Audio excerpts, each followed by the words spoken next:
repeat kali ke berapa dah ni kakak? 15. Tu. Dah 15 kali dah. Dari mana kau tinggal kau picit baru ni 18.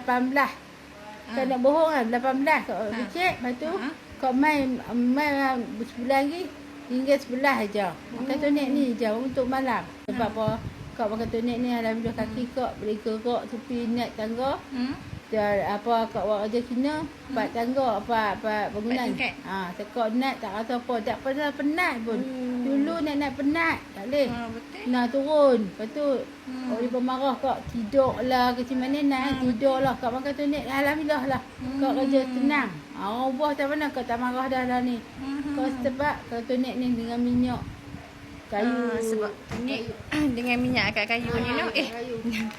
Dengan minyak akar kayu ni. Dengan kau beramal minum tonik ni.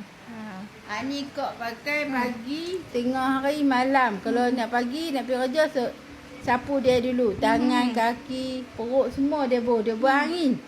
Angin.